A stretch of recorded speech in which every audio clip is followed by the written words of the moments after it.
मित्रों, आज जो दोनों सदनों में प्रधानमंत्री जी का बयान हुआ है, वो संविधान पे और एक संवैधानिक संस्था के ऊपर प्रहार था। It's an assault both on constitutionalism and on a constitutional authority.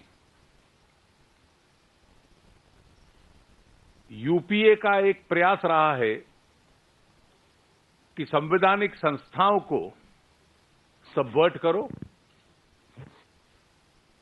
और अगर उसमें सफल ना हो पाओ, कोई संवैधानिक संस्था अपने जिम्मेवारी और दायित्व को पूरा करती है तो उसको अटैक करो, असॉल्ट करो। और अगर पूरा बयान ले लिया जाए, जिसका मैं विश्लेषण आपके सामने करूंगा,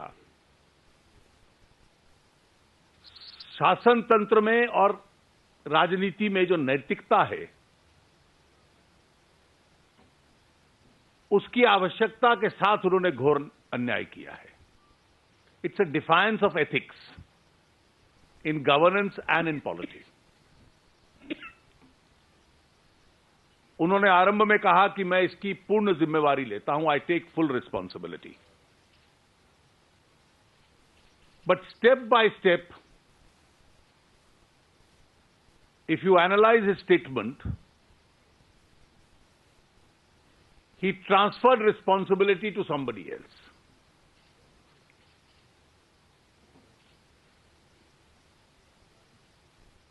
इस बयान में 5 मुख्य बातें हैं।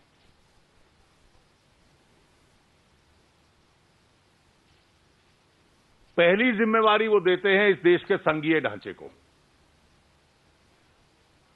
राज्यों का विरोध था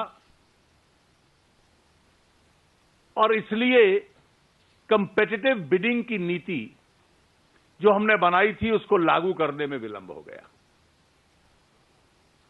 सो according to the prime minister, federalism in India is responsible, not him.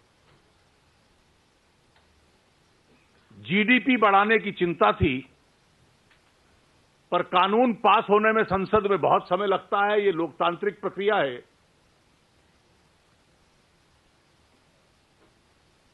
So parliamentary democracy is responsible, because the Prime Minister's priority was that the GDP increase should not suffer, because this is a valuable natural resource which is required for industry. वो तीसरा अपने विभाग को दोष देने की बजाय अपने एक सहयोगी विभाग को दोष देते हैं कि लॉ मिनिस्ट्री बार बार अपनी राय बदलती रही और इसलिए लॉ मिनिस्ट्री जिम्मेवार है।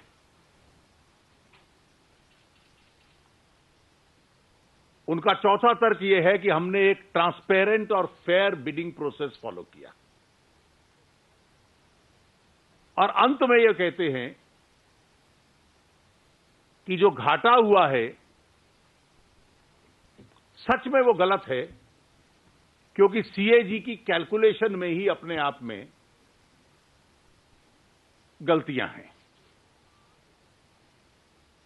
इन 5 तर्कों को आप ले लीजिए। कोई भी राज्य, और विशेष रूप से जो राज्य मिनरल प्रोड्यूसिंग स्टेट्स हैं,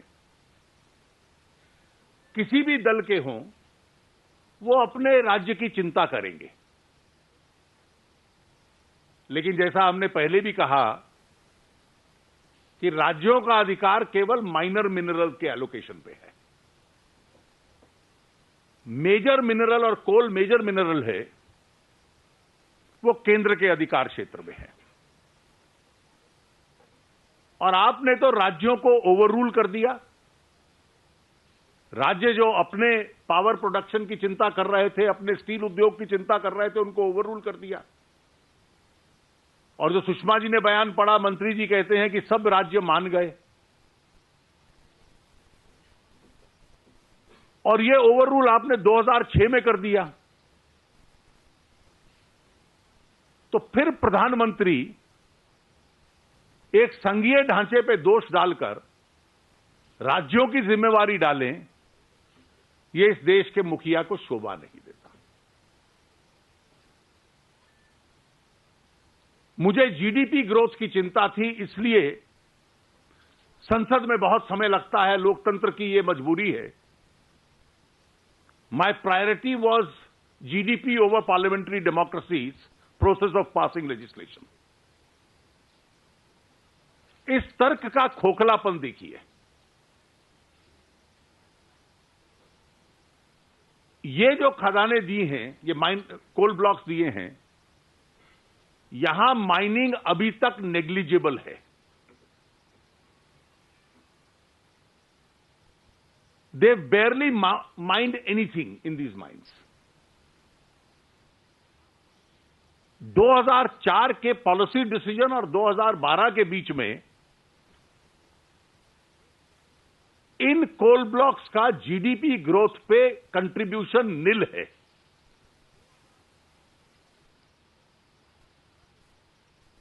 पावर सेक्टर की यह हालत है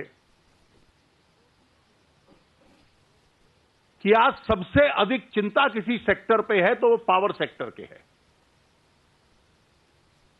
responsible economists are today believing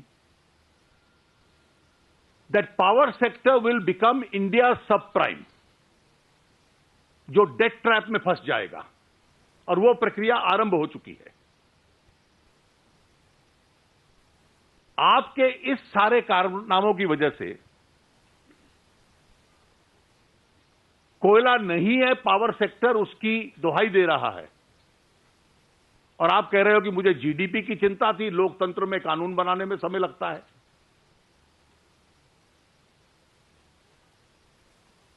तीसरा तर्क आपने लॉ मिनिस्ट्री पे दिया। इसमें एक नहीं, सुषमा जी ने जो गिनाए, सबसे पहला जो विरोध हुआ, जिसका जिक्र नहीं किया प्रधानमंत्री जी ने, 28 जून 2004 को कंपेटिटिव बिडिंग की concept I. It was the Prime Minister's office which first sabotaged the move.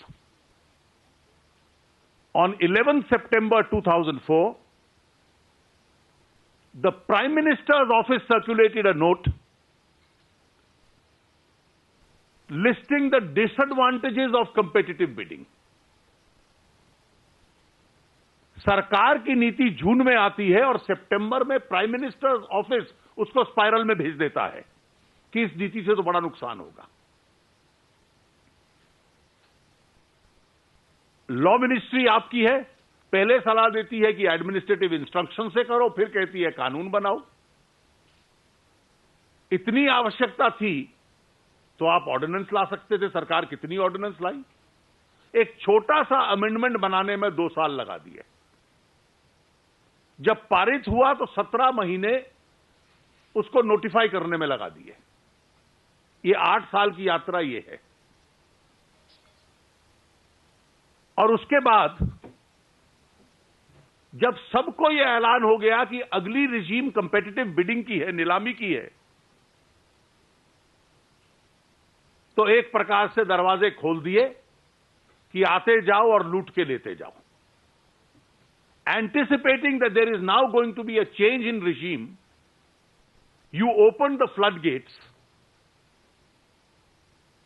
and allocated 142 coal blocks, most of which have not even moved an inch, let alone contribute to the GDP. आपने कहा कि वैसे इस बीच में screening committee चल रही थी, बड़ा ट्रांसपेरेंट मैकेनिज्म था। सीएजी की रिपोर्ट के पैरा 4.1 पेज 22 पे कोई पढ़ ले। मैं 4 लाइनें हैं अंग्रेजी में, मैं पढ़ देता हूं। It was also noted that the screening committee recommended the allocation of coal blocks to a particular allotee out of all applicants for the coal blocks by way of minutes of the said meeting of the screening committee.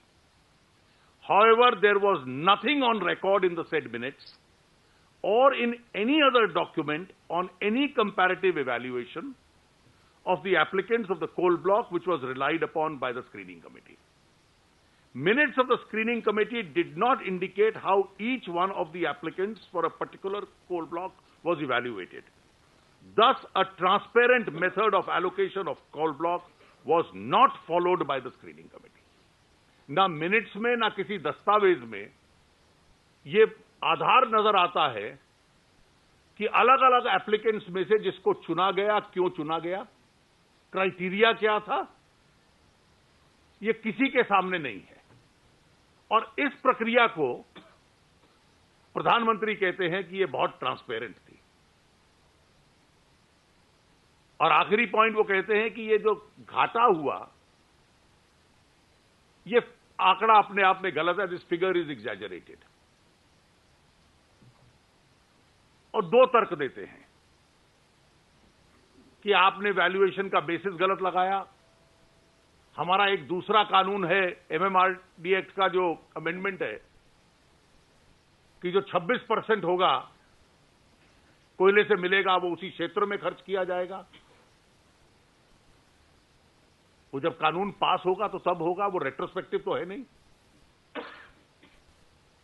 जो ले गया वो ले गया, पुराने कोयला जो निकल आया उस पर तो लागू होगा नहीं। वो लोग इनकम टैक्स देंगे, प्रॉफिट दिखलाएंगे तो शायद इनकम टैक्स देंगे, अन्यथा नहीं देंगे। अगर खर्चा ज्यादा दिखला दिया आरंभिक स्टेज पे तो पुस्तकों में घाटा होगा।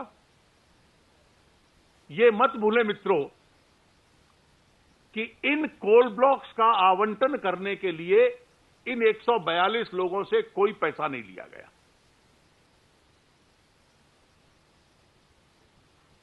और इसलिए जो अभी कहा गया सुषमा जी द्वारा कि हमारी दो स्पष्ट मांगे हैं, फुल रिस्पॉन्सिबिलिटी की बात करना और असली रिस्पॉन्सिबिलिटी कभी फेडरलिज्म पर, कभी लॉ मिनिस्ट्री पर, कभी डेमोक्रेसी पर, पार्लियामेंट्री डेमोक्रेसी पर डाइवर्ट कर देना, यह सरकार के नेता को शोभा नहीं देता। प्रधानमंत्री जी प्रत्यक्ष जिम्मेवारी लें और अपना पद त्यागें। जैसे 2G में हुआ, घाटा हुआ कि नहीं हुआ, निजी लोगों को लाभ हुआ कि नहीं हुआ, यह स्पष्ट पता चल जाएगा। आप इन 142 कोल ब्लॉक्स को कैंसिल कीजिए। You must cancel all these 142 coal blocks and now put them to competitive bidding. Once you put them to competitive bidding, the truth or otherwise of the Prime Minister's statement will become clear as to whether the CAG's valuations are correct or not. In 2G, history has vindicated the CAG. The subsequent fixation of 14,000 as the base price for the auction. And if you now put these to auction after cancelling them, we are certain that the extent and volume of the loss will also become clear. Thank you.